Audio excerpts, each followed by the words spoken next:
Welcome to Hidden Conversations. Hidden Conversations is coordinated by WVIK and hosted by Dr. LaDrina Wilson, a leadership and diversity expert and founder of IMAN Consulting. These conversations are designed to delve into many of the most difficult issues of race and equity facing the Quad Cities today. Many of these issues we hear about every day on the national news, but then are left unaware when they occur to our own friends and neighbors. We hope that by hearing firsthand stories and statistics from experts based right here in the Quad Cities, we can break down the myth that these things only happen somewhere else, and in so doing, increase our empathy for those who literally live right next door. Thank you for joining us this evening. Here's Dr. LaDrina Wilson. Hello, hello. I just want to thank everybody for continuing to tune in.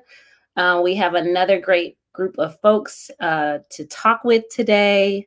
And as we usually do, I start off with some data or statistics or a personal story. And so with this particular conversation, we're talking about the experience of parenting Black children. And I really struggled with what I wanted to share with you all today. And I'm really trying to work on being vulnerable. And so the Hidden Conversations has helped me with that because I share much more than I typically would have shared. But in doing so, I hope it opens up space for conversations that you maybe typically wouldn't have and that you can learn from my experiences and what I'm sharing. So with that, I want to talk to you a little bit today about my background. So anybody who knows me knows that I came from a single parent home, but it's a little bit more complicated than that. My parents were married at one point. My father was in and out a lot of times, way more than normal. What is normal for people to come in and out? But that's a whole nother story. But I can think of probably no less than, I'm already having technical issues. I can probably think of no less than 7 to 10 times in my childhood where my dad was in and out of our home. But part of why he was rather transient is because my mom had an unconditional love and I learned a lot from it. But that was due in part because of my father's substance abuse. And so while my father, who I love very dearly, was not a great dad, he did do some really, really good things. The people who know me best hear me talk about my mom often and probably not my father as much. But so much of who I am and so much of what I have inherently, that I inherently have as a person is him. My personality is a lot like his. I look like my mom. I act like my dad. And one thing I wanted to share with you all is that even though my father made a lot of decisions that really were not decisions that you would make when you're putting your family first, he left an indelible mark on me. You see, I can count on probably my hands and my toes the number of times that I woke up in the middle of the night with him whispering affirmations in my ear. My father told me I could be anything, that I could do anything. He told me that I was the best, the brightest, the most, and you fill in the blank with whatever positive adjective or attribute you want to there. But my father poured into me positivity when he was around. And because of that, as a child, and even into probably my teenage years or even my adulthood, I was crazy enough to believe him. I thought I could be the best, that I could do the most, and that I was worthy and deserving of love. And so as I think about my parenting and I think about my childhood, while I owe a huge debt to my mother for being constant and consistent and a provider and teaching me unconditional love, I also have so much respect for the role that my dad did play. And I recognize that each of us brings our own experiences to our parenting. If you are a parent, if you're considering being a parent, all of those experiences from your childhood and even as you shape and become an adult, shape how you parent your children. And so today, I just want to say that my father made a lot of bad choices, but I'm so thankful. I'm so thankful that God gave him to me. And so with that, I just want to say thank you, Dad. I love you. I haven't talked to you for a really long time, but I want everyone to know that he had a huge impact on me. So with that, I'm going to bring in our guests today who are going to talk about their backgrounds and their experiences and how that has shaped their parenting, and how they're building and molding their children that they're raising. So if we can have those guests come in, here we go. We've got Vernon Wilmington, a good friend of mine from my childhood, my teenage years. He's probably seen the best and the worst of me. Probably some stories I don't want you to share on here. We've got Leslie Klipsch, an author, very active in our community. And we've got Sava Robinson.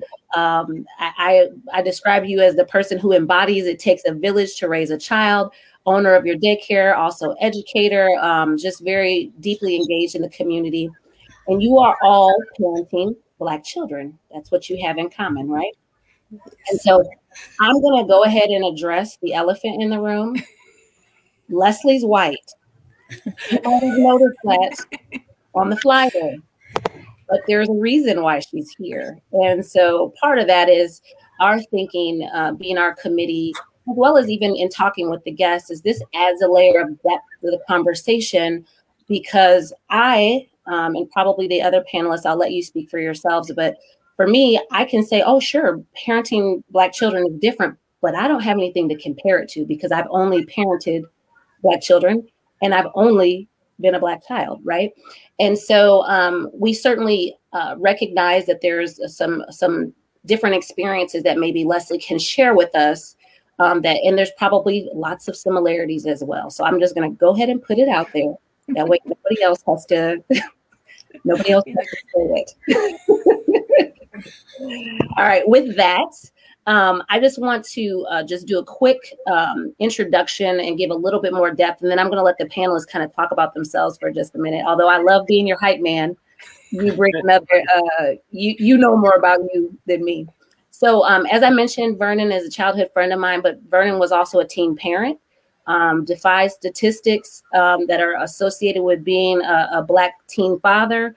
I have a lot of admiration for you and all that you've done in growing and leading your family. Sava, you run a youth program, Metro, and you have your own children. You run a daycare. You love kids. And again, you are the person that is the epitome of it takes a village to raise a child. And then Leslie, of course, you are raising your beautiful daughter, who identifies as Black, among your sons who don't identify as Black. So each of you brings a unique perspective. I'm going to start off with Vernon, if it's okay. Can you tell me a little bit about your background and how it's shaped your experience with parenting?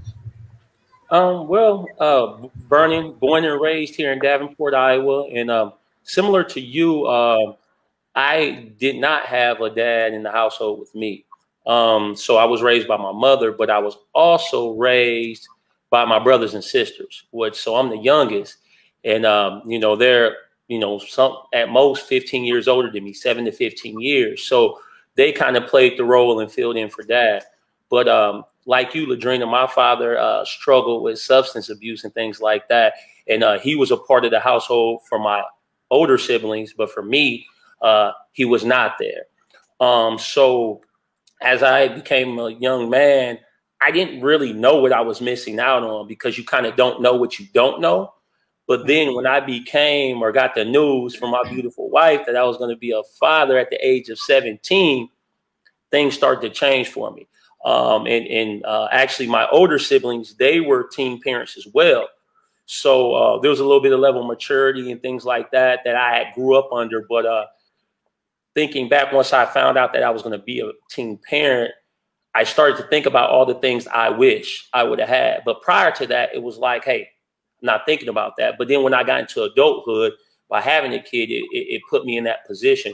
So the things that I didn't have more so than the things that I did have. And I don't mean that the things I did have, I don't try to share and give to my kids, like the love from my mom and things like that. But what shaped my parenting style is more so what I didn't have and the mistakes that I made that I didn't want them to make. So Vernon, you said one thing that really stood out to me is like, you don't really think of anything of it when you're living it, right? Like when you don't have that parent around. And I can distinctively remember my husband, Jadeem, saying, I didn't really think of it as a big deal that I didn't have my dad around until I got to college and everybody else had their parents. And so it was like a parent day or something like that. And he realized like all these dudes have dads, right? So when you are in an environment where that seems normal, you don't necessarily know what you're missing out on. Correct. You know what I'm saying? Like it's not at the forefront of your decision making or anything like that, right? True. And then just to add on to that real quick, my best friends, we were all in the same position. Mm-hmm. So it wasn't like, and then we had one friend that came along in high school and it kind of changed the game a little bit. Wow, his dad's there. So you start to make you think a little bit. Mm-hmm. Mm-hmm. Okay. Well, thanks for sharing. Sava, I'll go to you next. Can you tell us a little bit about your background and how it's shaped you as a parent? Oh, I think you might be muted. You look good, but I too was raised in a single parent household of 8. It's 8 of us. I have 6 brothers. And basically my background was what didn't kill me made me stronger. You have to embody the things that you are put, that's put in front of you. So I have an older sister. So there's 3 that's ahead of me. Then I'm the 4th, and then there's younger ones. So there was a lot of course, different things that I seen growing up, things that I just felt like, hey, that's not me. That's not who I am. But when you're in that type of environment, that is what you tend to go to. So as I got older and I'm the opposite of you all. All of my friends the majority of my friends had their mom and their dad. So some of the things that I seen, I used to like, oh my gosh, what I would love to do is to cry on my dad's shoulder or to talk to my dad about boys or to, anything to that sort. But I didn't have that opportunity at that point of my life. So what helped me was I seen things and it allowed me to understand that you can do anything. It doesn't matter what your background is.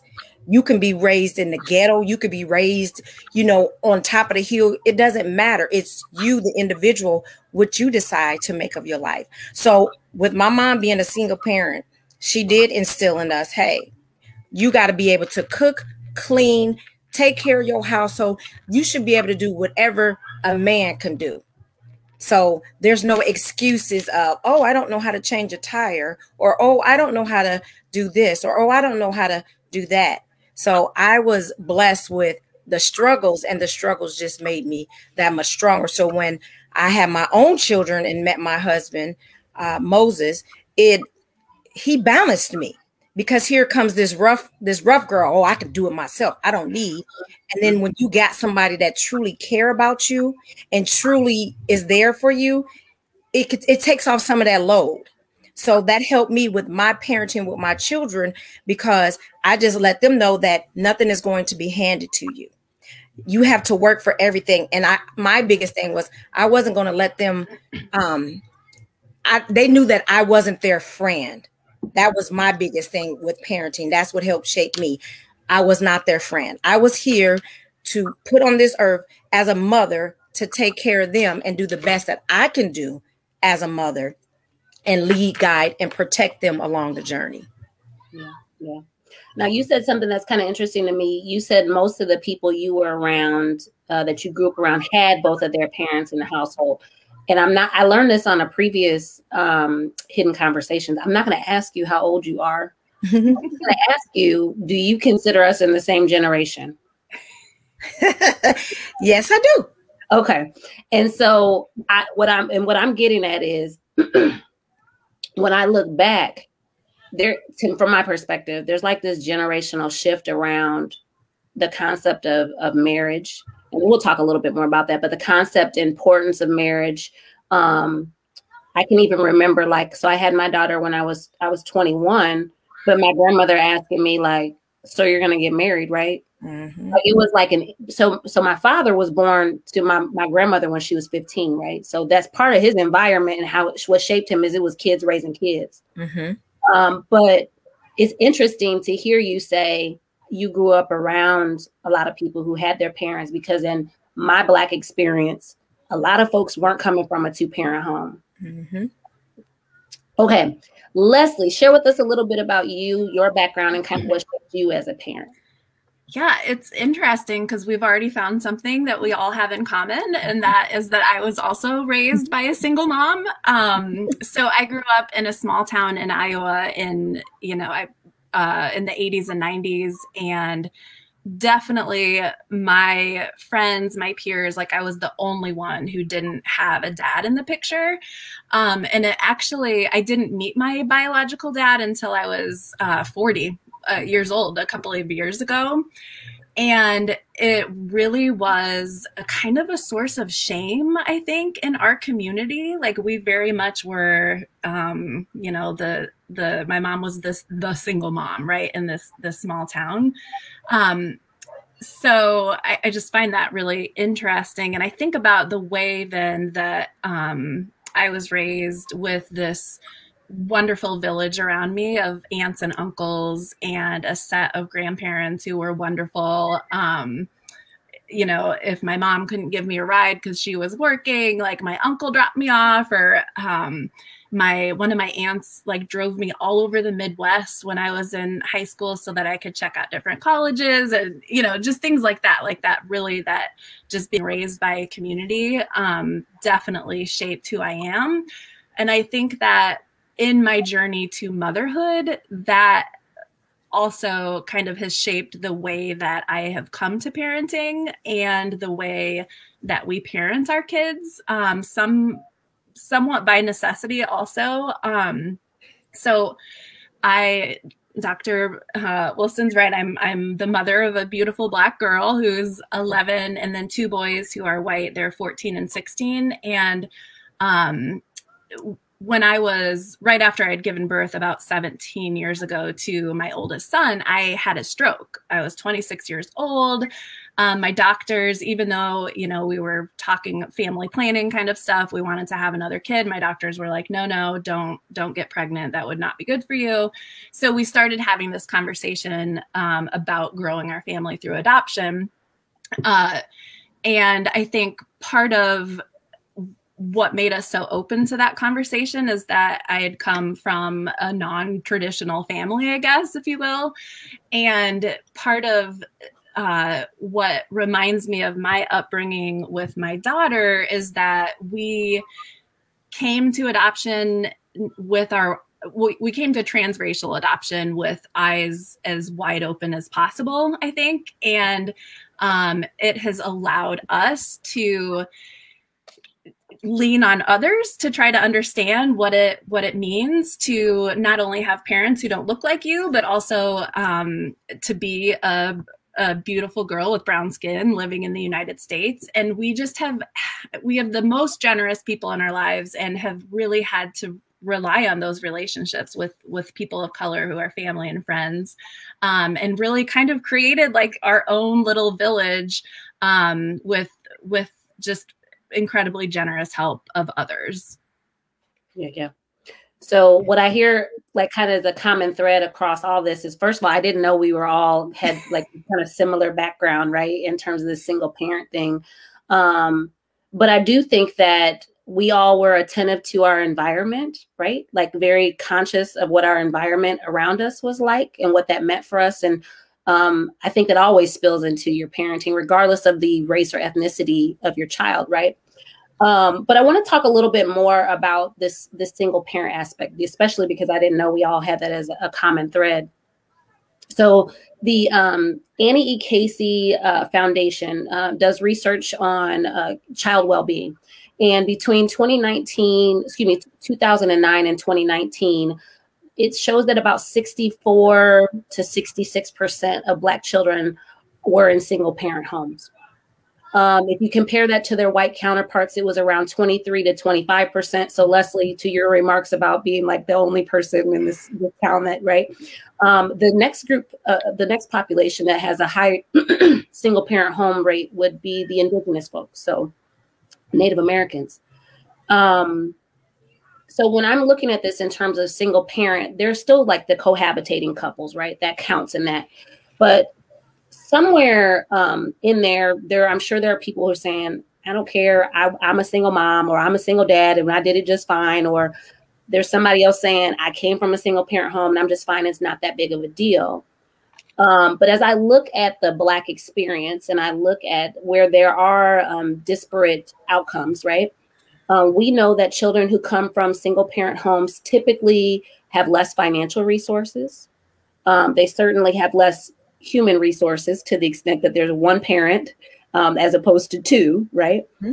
And the data just shows that statistically, kids who come from single homes they don't fare as well academically, emotional development, labor market. I mean, their labor outcomes, it just runs the gamut. More likely to be teen parents, higher risk of abuse or neglect, particularly if there's another person that's coming into the home that is not their parent, right? So yes, there are risk factors, but they're not determinants, right? We know it's not absolute. But I want your thoughts on what is the impact for children who are coming from single parent homes. And do you think there's a difference in impact for based on gender?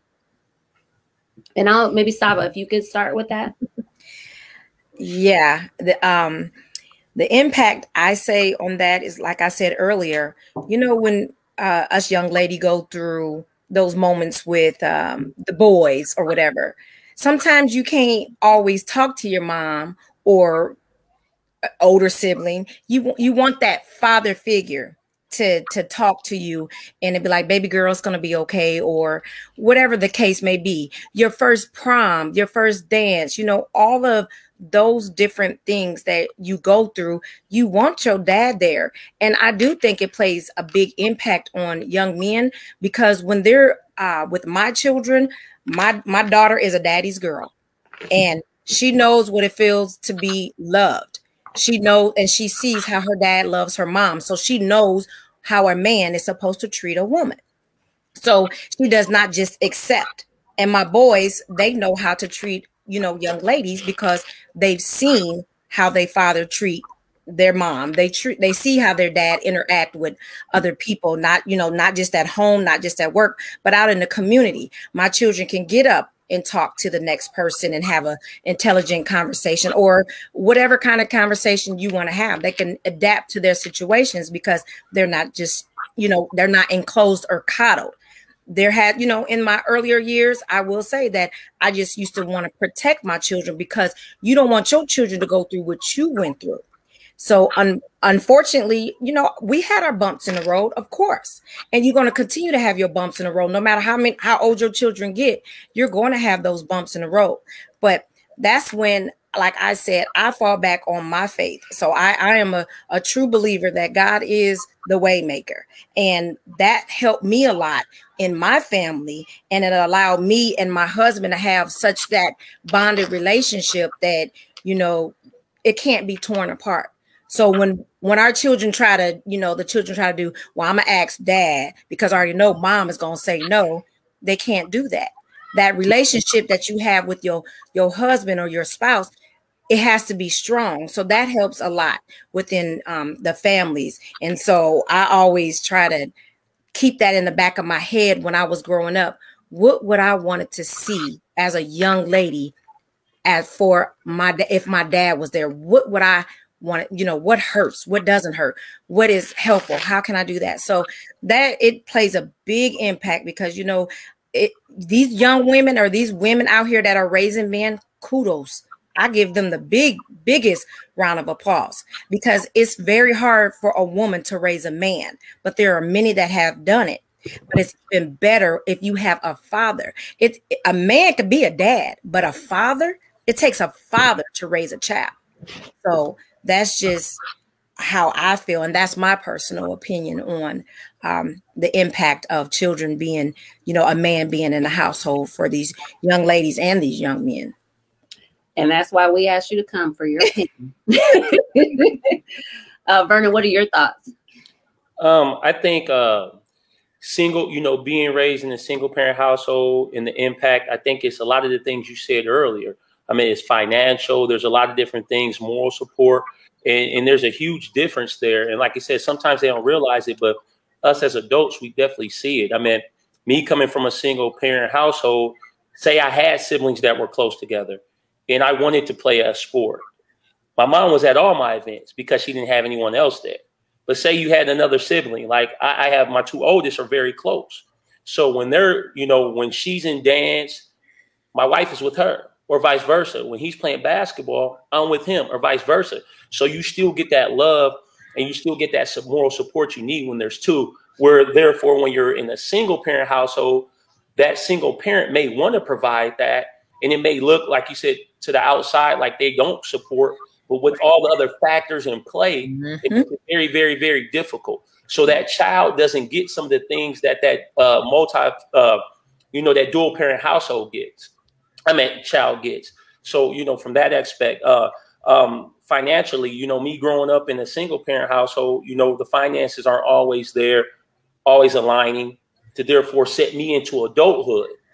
But me, with my wife and being a dual parent household, as our kids become adults, there's things that we could teach them, put them in position, allow them to get into adulthood in a way to where they don't have to struggle, or they don't have to start in debt, or they don't create bad, credit, things of that nature. So I think the impact is huge. But I would like to say something on the flip side. There is benefits. It sounds crazy, but there's great benefits to being raised in a single parent household. I take myself as an example. I think my drive, my determination, my ambition, and my parenting is a huge reflection of me being in a single parent household.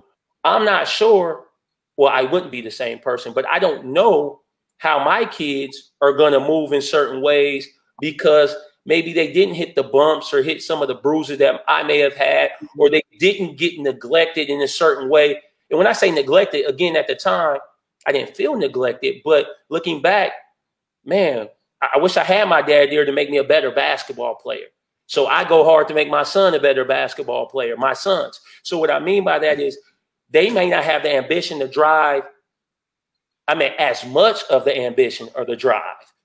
We've talked about that, right? So like out of this, and Leslie, maybe you can chime in with your experience, but like there is something to be said out of that, like experience. My kids coming in a two-parent household, they don't have the same hardships that we had. So they don't learn the same lessons that we learned, right? So what overwhelmed me, like I had to do more. Like I was 7, 8, 9 years old and my mom was working a second job. So it was me and my brother. I'm making dinner. She's not back yet. It wasn't cell phones, right? I'm like, it's 8 o'clock. She's not back yet. I'm going to throw this Salisbury steak in the oven with this rice, right? From Aldi. Or we're having fish sticks tonight, right? Like I made executive decisions at 8. And now I'm a boss, right? Whereas my kids, like when I watch them, the things that are their struggles, it's like, this isn't that hard. But one thing I can say that I struggle with was being vulnerable. I don't know how to ask for help until it's really too late, right? Because I know at 7 or 8 years old, I had to do things alone on my own. I can remember there was a time there was like this crazy tornado. And I swear I remember being probably about 8, maybe 9. And my mom wasn't home and it looked like the Wizard of Oz outside. And I was like, today's the day we're both going to die. Me and Wesley, we're going to die together in this house. I don't know where mom is. But it's those types of moments, right? Where you're like, okay, what do I do? And you have to have situational awareness and all these different things that kids who come from 2-parent homes maybe don't always experience in the way that you do in a single parent home. Leslie, I want to leave space for you. Yeah, I don't have a lot to add really, but I do hear what you're saying, especially just talking about, I second guess or like question my parenting a lot with that of just like, I have a partner at home. We are able to provide for our kids. It's with such great joy that we're able to do so. But at the same time, I think about, you know, my childhood and thinking like, well, I didn't get to go do that. I didn't get to have these great experiences. And so I do worry. I'm like, am I spoiling these kids? So it's constantly just thinking about, you know, reflecting on your own child. Obviously, they're their own people, and I'm a different mom to my kids than my mom was to me. But it's certainly something I think about, like the experience of being raised by a single mom in a small town, and then the experience of raising kids with a partner here in the Quad Cities. It's a different world almost. Mm-hmm, mm-hmm. And the thing about parenting is we're all really winging it. Mm. Like we're all really out here winging it, hoping that we don't mess up and learning along the way that we did mess up, right? One thing I want to kind of circle back on is this dynamic, not explicitly to gender, although I'm going to speak to that a little bit. You guys maybe know I worked in the schools for a while. And one of my observations, and I'm again situating this conversation back on our black youth. Some of our Black boys had a hard time taking instructions from men. It was a dynamic that I noticed, and it was mostly the kids who came from single parent homes. Mm-hmm. Another layer that I want to add to this conversation, particularly for those folks who are listening, and who somebody jumped in exactly. You see the comments on Facebook, but there's this dynamic of people, young men, who are not used to taking directions from other men. And I also think that I want to comment on the statistics that I gave around single parent homes.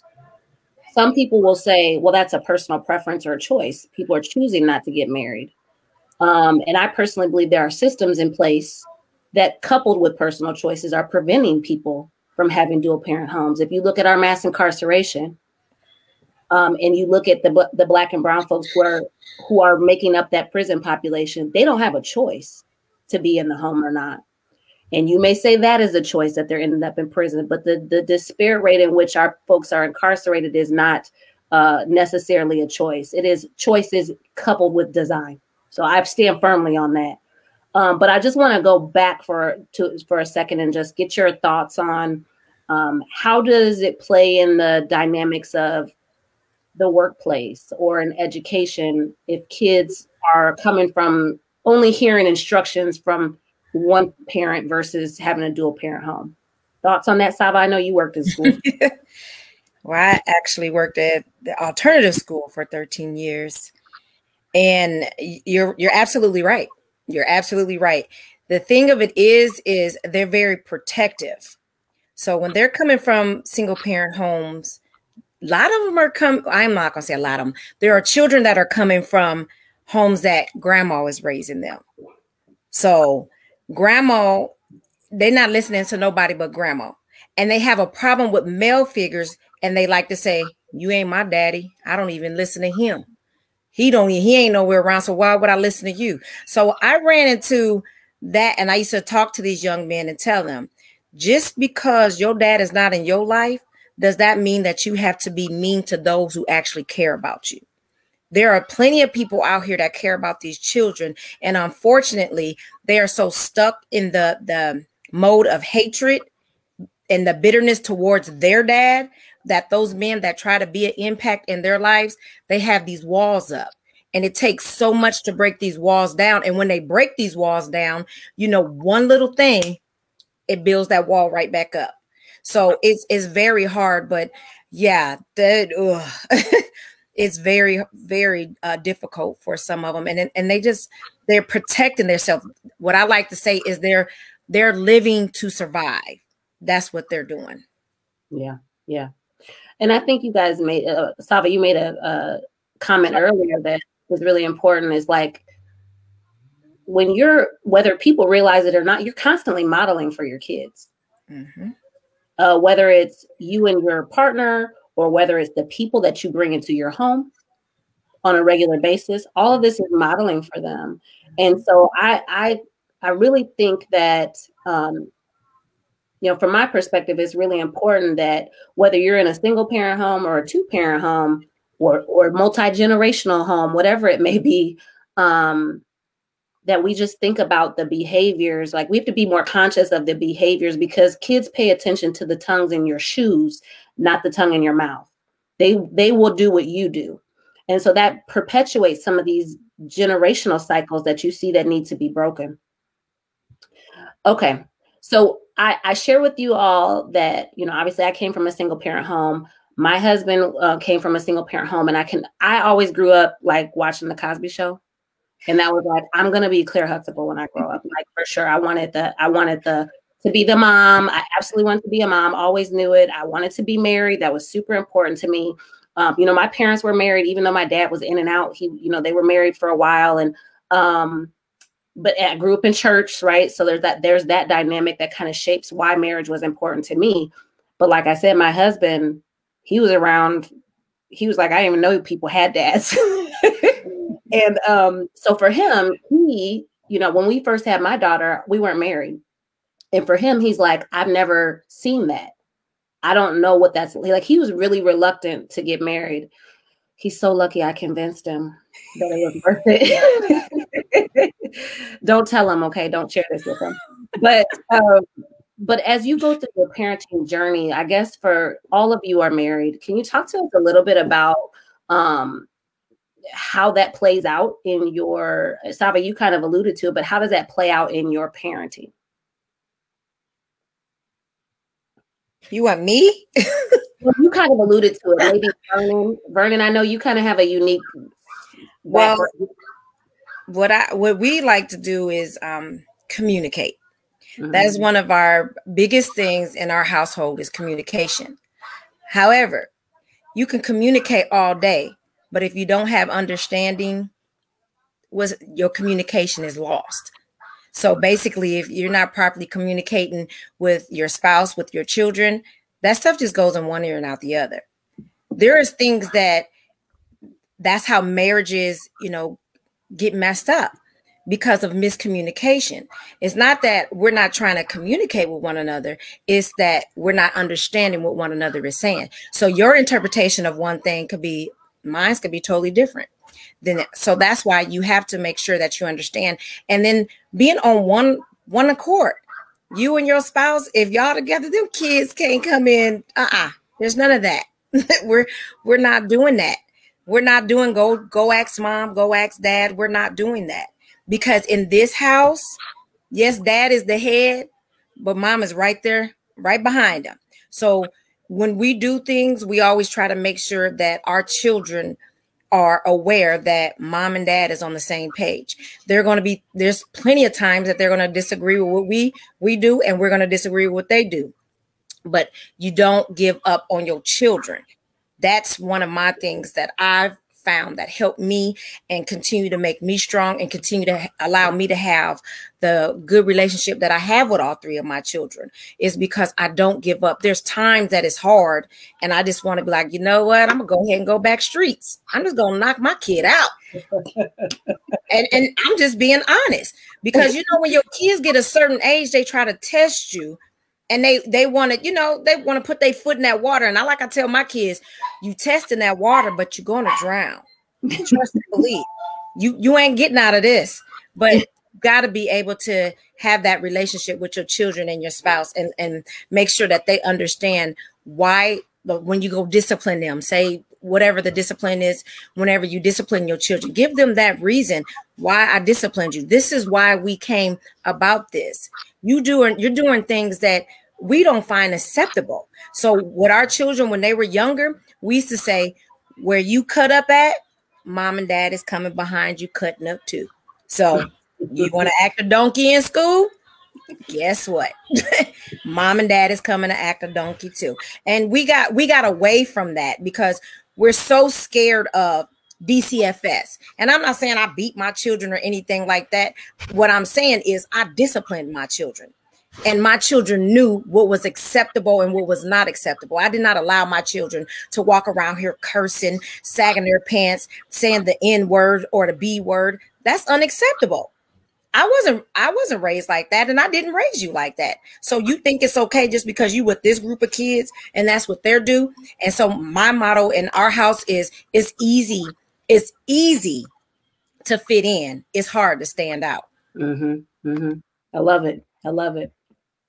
Vernon, what are your thoughts on maybe how marriage plays out into your parenting, or for those families maybe who a father or a mother is reluctant to get married, but they have children? What are your thoughts on that? I think, marriage, I'll start by saying a healthy marriage. It has to be healthy. But a healthy marriage and parenting, I think you don't get any better than that. No disrespect to a single parent, but a healthy marriage parenting is unparalleled because you have that balance, right? And then I feel like with that balance, the decision making of parenting, because there's a lot of decisions you have to make in parenting. And sometimes as a single person, dang, is this the right move to make? Is that the right move to make? But when you have a healthy marriage and you guys are aligned, is this the right move to make? Is that the right move to make? Sometimes my wife and I don't necessarily agree on the move, but we communicate and we have a healthy marriage so we can come up with a calculated decision on how to parent. When you're single, you don't have an opportunity to have that calculated decision with someone else. More heads are better than one. So not that you will purposely make a parenting mistake, because everybody makes parenting mistakes, but I feel like there's things that maybe you don't see, that maybe your spouse would see, or vice versa when you have a marriage and you're parenting, in a marriage. What I would say to people that are reluctant to get married is I would say, observe and take a look at the households, the children, the statistics, and the family that are coming out of marriages, and sit back and see what that looks like. Maybe you might think, well, you know what? Maybe this is a great move because you're seeing the results of it. Because I don't have the stats, Dr. Wilson, you may have that, but I do feel like there are some things, and from what I've seen, marriage produces a lot more opportunity. I'll put it that way, a lot more opportunity than non-marriage, in my opinion. And the last thing I'll say is you talked about your husband, Dr. Wilson, and not seeing marriage. I actually seen marriage with my older brothers and sisters. So my older brother, who's like my father, was a teen parent, right? He's still married today to his teen mother, baby mom, so to speak. But it's not a baby mom because they're married and they made it happen. So I seen that. Subconsciously, I probably replicated that. Subconsciously, my kids will probably replicate that. So when you see that in the environment, and the more you can get that in the environment, the more it can become replicated, and it can kind of change the trajectory of, and I'm speaking from the Black community. So right. Well, circling back to that and like putting the emphasis on that, we know in recent years we've heard more people talk publicly about the talk, right, as it relates to race. Particularly people talking about the talk with their sons. So we're talking about racial profiling and how they handle themselves if they're pulled over or interacting with the police. Can you talk to me and all of us a little bit about how you talk to or if you talk to your children about race in America or race in the Quad Cities? Leslie, it's been a little bit of a break. I didn't mean to start with this question with you, but like you have had a chance to talk for a while, so it just makes sense. My posture, I think, is to default or like really humbly hang on the words of people who have actually, have lived this experience. So come back to me. I definitely have thoughts on like talking to whether your kid is Black or white or whatever. Like we need to be talking about all of these things with our kids, but come back to me. Okay. So Vernon, I'll have you go first then. So the thing is, I do have these conversations about race with my kids, but I think nowadays it's kind of been put in a quote, are you having the conversation, the talk? It's not a one-time thing. I've been having this conversation with my kids since day one because they ask certain questions. Why you move a certain way? Dad, why do you feel like that? Why did you say what you said?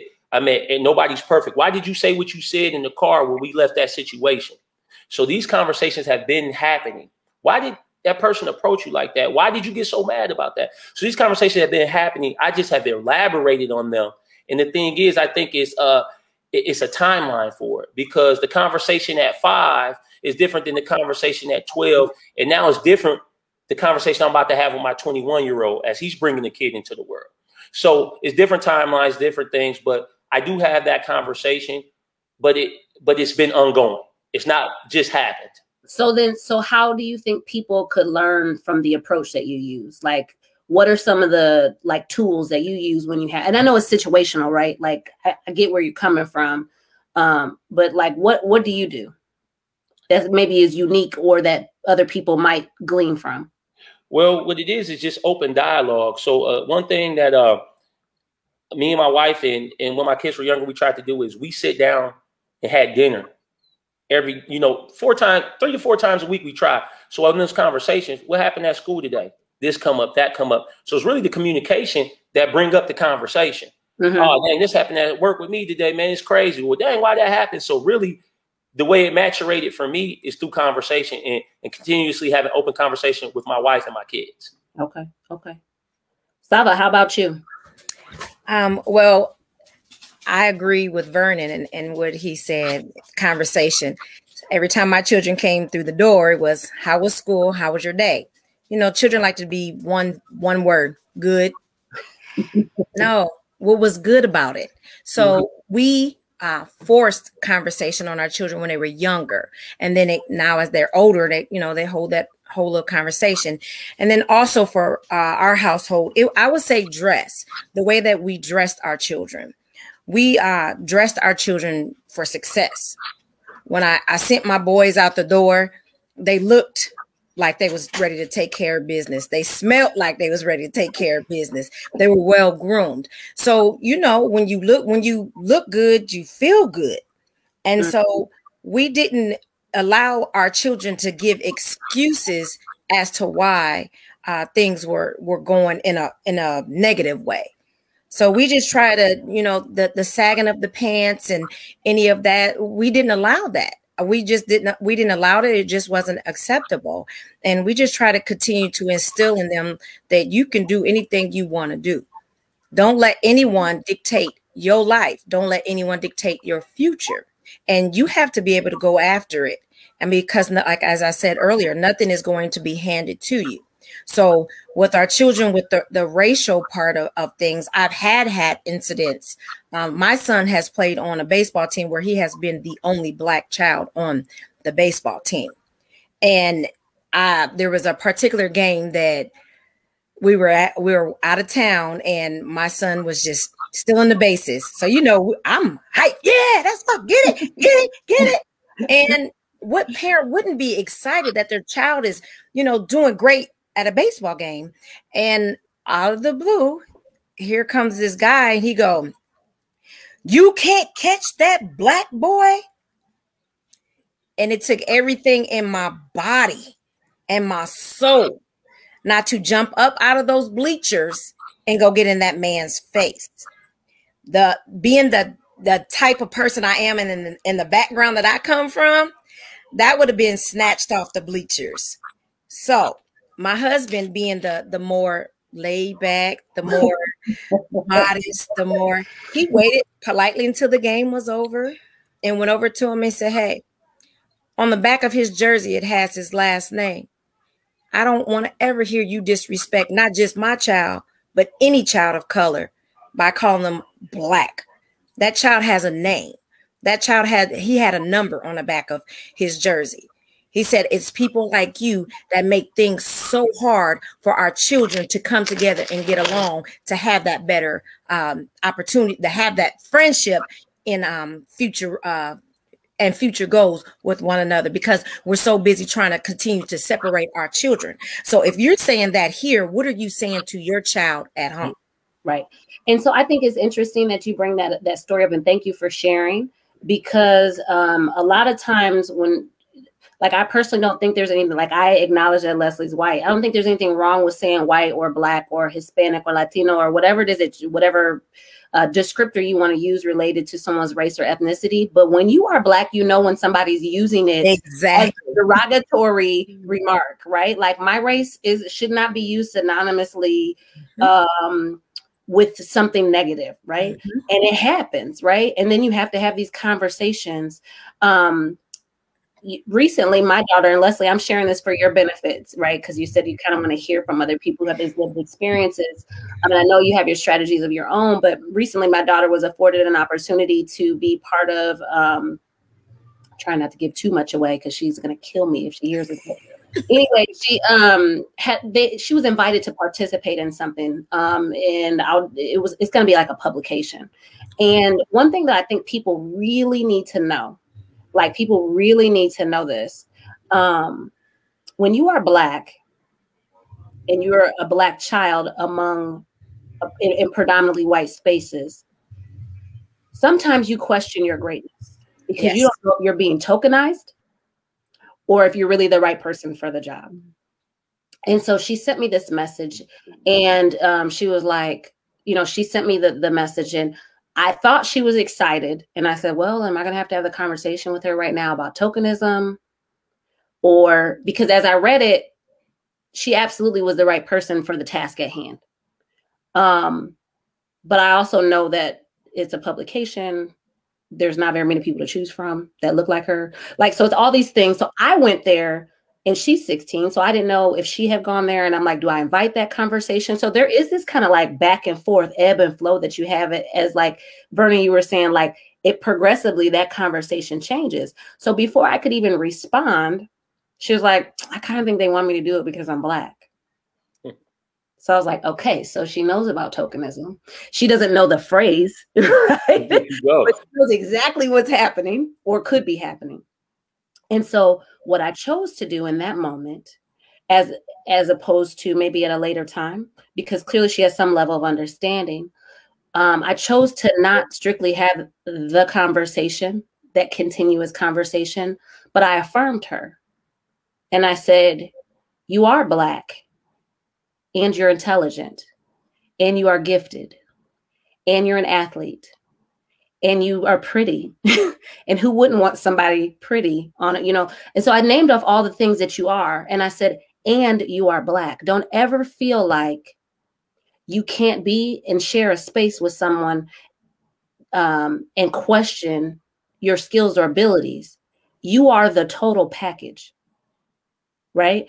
And so in that moment, as a parent or parenting a Black child, I'm like, I guarantee you, well, I can't guarantee you because I'm not in their shoes, but it is a struggle, this cognitive like discourse that you have with yourself, this internal, almost like a kind of like imposter syndrome, right? Like, am I really supposed to be here?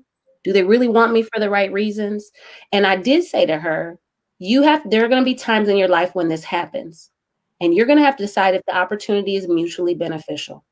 And if you're okay with it because they are asking you because you're Black, because that's going to happen. Yeah.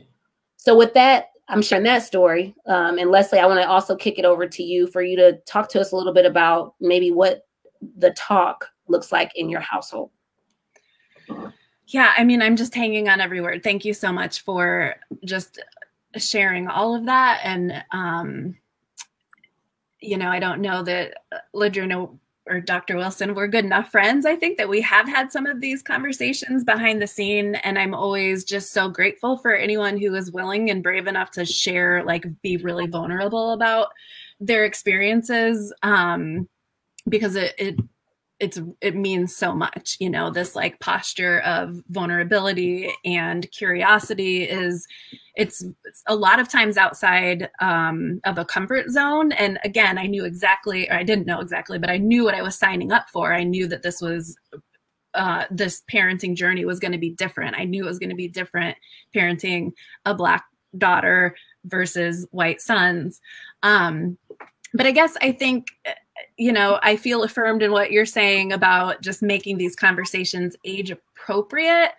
But I do want to say, just to any of the maybe white people listening to this, like, I think it's, these are conversations that it shouldn't just fall on the shoulders of Black parents parenting Black children to have. We absolutely need to be having these same kind, like, nuanced conversations with our white kids. I think once you realize that Black and brown mothers and fathers are forced to speak really hard truths about this world, I think that you then immediately, like, your response is just like, well, we need to do better then. Like, we have to also be having these hard conversations and also be, you know, willing to talk to our kids about the world.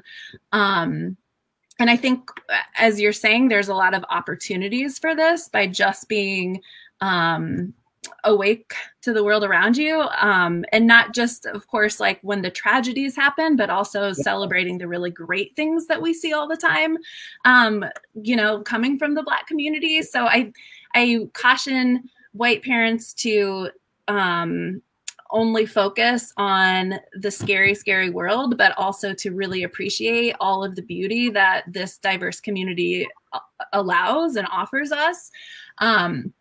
But I think there's a ton of responsibility to any parent, just to, especially parents, I think, of white kids, to make this next generation more informed, and really more awake to the realities of being Black in America, and just make a dent in this whole thing and have these conversations so that we're leaning toward, you know, justice and equity and safety for all people.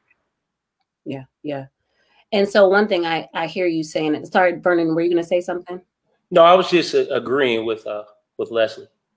Yeah. I think what's really important, right, is that I do think that I feel, as a Black parent to Black children, I'm forced to have certain conversations where other people are afforded the opportunity have other conversations. And that's kind of what I hear you saying, is like, don't miss that opportunity. And I don't want to put words in your mouth, Leslie. So please, you know, forgive me if I am, but I think, you know, I think I shared in a previous conversation, the first time I had to deal with the race issue with my daughter was when she was 4 at preschool. She was 4 years old. She was obsessed with this little girl named Abby, and she wanted to spend the night. Abby's parents said she couldn't spend the night because she was Black. And Anaya didn't realize that she was Black. She was like, why does she keep calling me Black? I'm brown. You know, her skin is lighter than mine. So there was that. And then also, you know, I'm kind of scratching my head because, like, maybe I should have had that conversation already, but whatever. But then the other component was, like, I can have the conversation with Anaya, but who's having the conversation with this other little 4-year-old girl who is being taught hate? And I can tell you, I called the school because, like, who else? Not because I expect the school to fix it, but that's the only space where I knew that they could come together and there could be an opportunity for everyone to learn from it, right? Even 4-year-olds, and the school was not equipped to address it. So I asked, what kind of books do you have? So when you're saying these opportunities to celebrate, we can celebrate the contributions of Black and brown people anytime, right? Because there are so many to choose from, not just during Black History Month, not just during, you know, Hispanic Heritage Month, right? Like, we are exposed continuously to white contributions and white literature that supports and elevates that, right? So I do think that if you are going to be parenting, you have to be a little bit more a Black child, or any children for that matter. You have to be intentional about finding the resources, because they're more available now than I would say they were when I was parenting a 4-year-old. But, like, these are super important conversations to have so that the Abbeys of the world don't perpetuate what their parents, you know, maybe taught them. So I thank all of you kind of from sharing from that. Vernon, did you have something else? No, I was going to say, one thing I will say is, so my 11-year-old, he's in elementary 5th grade, and he's come home several times saying the conversation that he had in school around the Black Lives Matter, this, that, and the third, social issues. And the thing I can say, when I was going to school, we talked about Black people and Black issues only during Black History Month. And actually, we didn't talk about Black issues. So I do say there has been growth because we weren't talking about Black or social issues.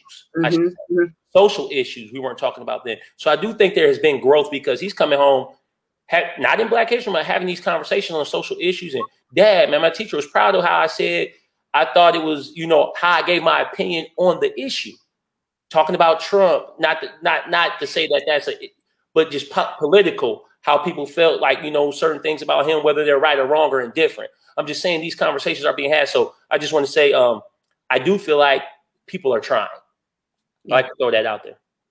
Yeah, I think it's important to acknowledge that, you know, there are certain teachers, I think, who are trying to be deliberate in their efforts.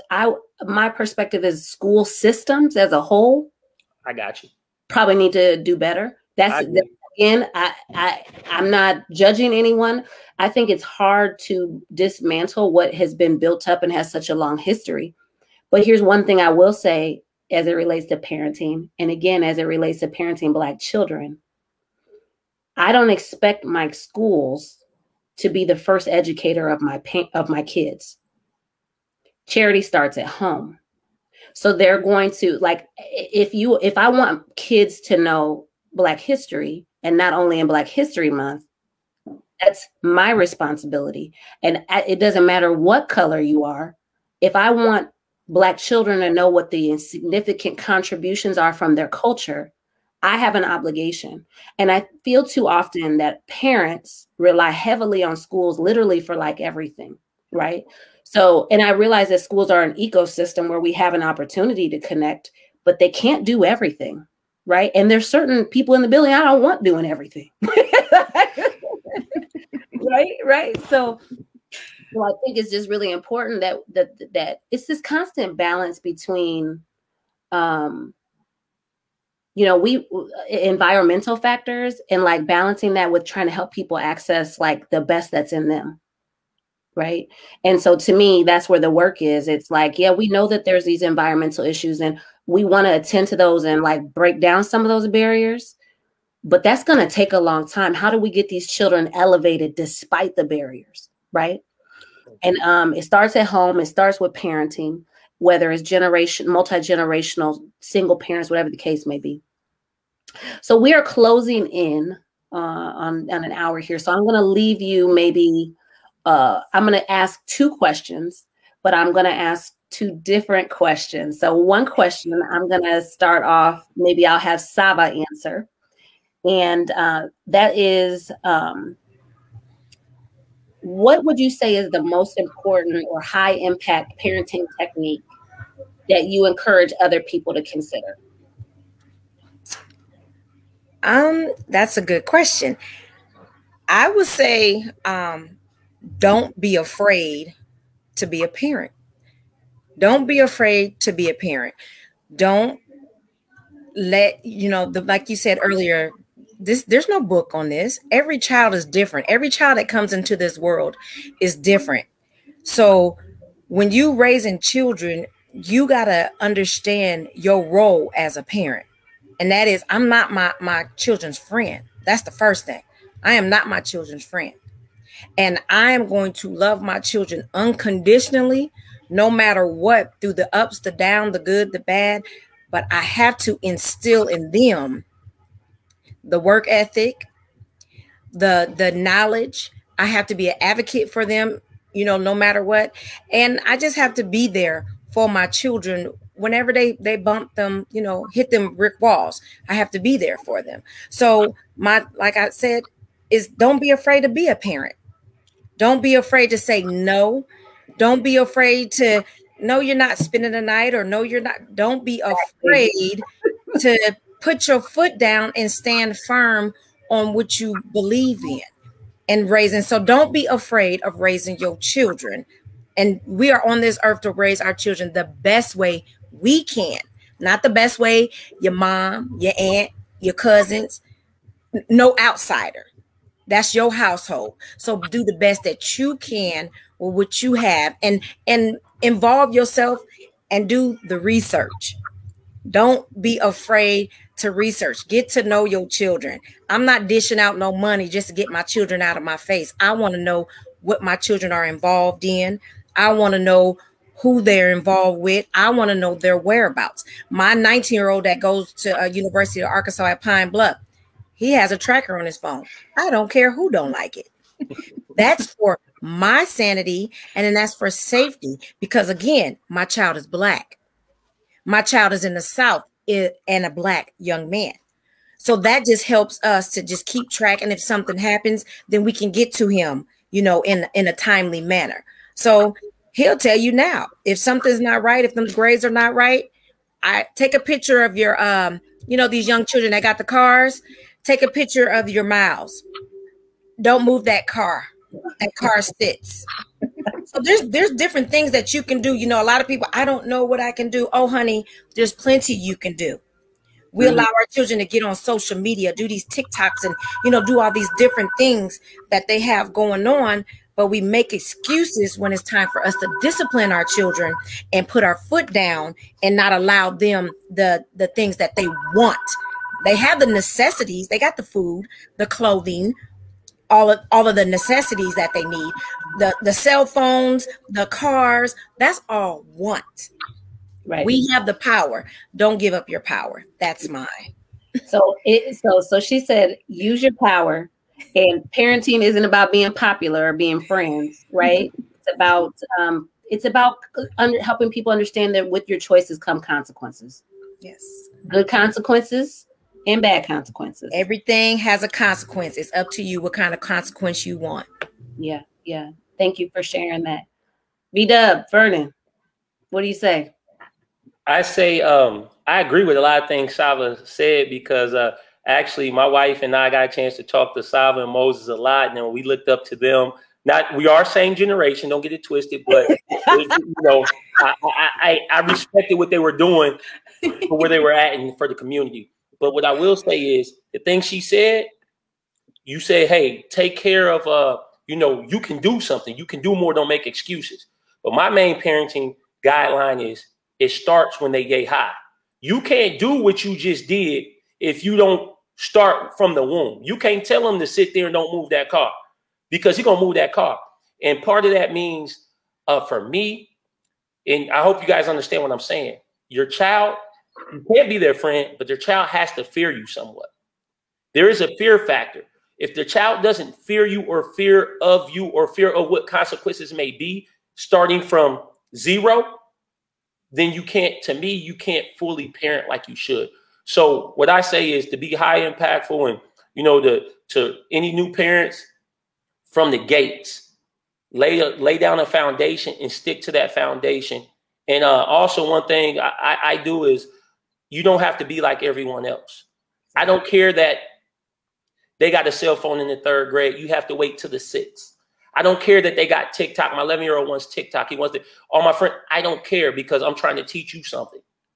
Hey, look, and I'm also, there's a thing with spoiling and things like that. People say, you know, you can spoil your kids. I do give my kids things, but there are things that I can give my kids that I don't intentionally, because I want them to understand just because I can do it or you're in the position to have it doesn't mean you need to have it.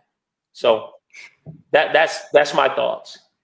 So one of the things that a phrase that I'll use to describe what you referenced in terms of the relationship with your kids, the Bible talks about reverent fear. Okay. And whether you're a spiritual person or not, or a religious person or not, what I'm trying to frame is this respectful fear. It's not about punishment. It's not about being harsh or unloving. It is about a respectful fear. And I can tell you, I had a different type of respectful fear for my father than I did for my mother. I can remember that. And there also came with that a desire to please him differently, in a different way, or, you know, and I don't know if it was because he was absent. So it was like, you know, I probably need to go to a psychologist or something. I don't want to go too far down that path, but I wanted to frame what you're saying, because it's not about being harsh. It's about being present.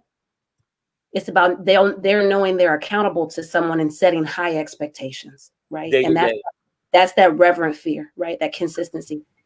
The last question I will pose is maybe to you, Leslie, and it's around our Black youth, recognizing that you are raising your Black daughter, but in listening to these different conversations, I know you've taken this posture of like very much being respectful of Black voices in this space. But I wanted to just give you an opportunity from your vantage point to talk to us a little bit about if you're just a concerned citizen, right? Regardless of your race or ethnicity, regardless of your background and where you've come from, how can you be an ally in ensuring that there's a brighter future for our Black youth? Yeah, that is a great question. And again, I would always default to people of color to tell me how to be a good ally, right? And I've done that. I feel like I've asked a lot of these questions and done a lot of the reading and just having the experience myself of having a Black daughter. I will say that you talked about reverence and being in the Bible. There's also this thing called righteous anger that I feel like we feel that, and anger can be, this really awful thing, but it can also be this really powerful tool. And I think that for all of us, I would say for white people or anyone out there who want to do better by tomorrow's youth, I think about how you shouldn't necessarily have to have a Black child in order to want better for the Black children of our community. And I think a lot of that we forget. I don't know why. Sometimes it's hard to connect our own power and our own anger to people who don't look like us, right? So I think there's a lot of things that in my own learning that I've come to realize, like, yeah, these things I should be doing, not just because I have a Black daughter, but because I care a lot about the people in my community. And that is, pouring money into Black businesses and just voting with your dollar every single chance that you get. Intentionally send your kids to diverse schools, because it will open up your life and your life will be richer because of it. I think it's important for us as white people to examine our good intentions, because we shouldn't just rely on those good intentions. We need to really dig in and learn about ourselves and learn about this country that we have been raised in, and what we know and what we don't know and what we need to learn and unlearn.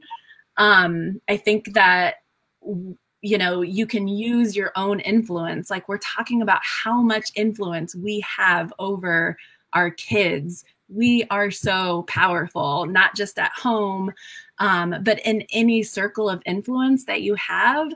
And I think, just by the nature of the way that so much of our country and the institutions in our country are structured, it's important to really recognize the power that you hold anywhere you have it, and give it away, spare that power. So, and of course, like, not to like be political really, but just like vote for people who have the best interests of people of color at heart. Do your research and figure out who you feel like that is. And I think all of those things are, they're both big and small. But I think that those actions can make a tremendous difference. And again, like, yes, for the Black youth of our community, but for all of us, right? Yeah. It's just better. Can I say one thing real quick? Of course. Yeah, that's why you're here. To Leslie, hey, for one, thanks for sharing that. For two, I've heard you say a couple of times, you would kind of defer, because you haven't had the experience, or you're not a Black woman maybe, but you're raising a Black kid. What I will say is, don't be afraid to, and I'm not saying you are afraid. I'm just saying from the conversation, don't be afraid to give your input and thoughts, no matter just because you're not Black. The reason why, here's the best example I could say. There's a lot of I'm a basketball guy. There's a lot of coaches that can coach basketball, but they might not be able to play it. An outside perspective is always great. So don't be afraid to say, you know what, I think this. And you have a right to say you think this. So, something just got laid on my heart to say that, because when you talk, I don't want you to feel, I mean, because you're gonna get that. What you're doing is definitely commendable, but you're gonna get that from people. Oh, you don't know, you this, you that. You just trying to be. No, don't let that slide and give, because you have something to give. You have something to offer. So, and trust me, I'm not. Hopefully, you don't take this offensively, but don't be afraid to give it. So that's what I want to say. Yeah, I think that reticence that you feel, that holds back some of that power that you have. And so I think thank you, Vernon, for bringing that up, because I think it's really important that I opened up, I said, Leslie's here, she's white, right? For some people, that's problematic. We talked to the panelists about Leslie being on the show. And I talked to even the group who puts this together. We considered, what is this going to look like? What does this mean? And it's another layer to the conversation. But here's what I will say with 100% certainty. These conversations have been about unique experiences, disparate impact, and inequities that we experience as Black folks here in the Quad Cities, and then obviously more broadly.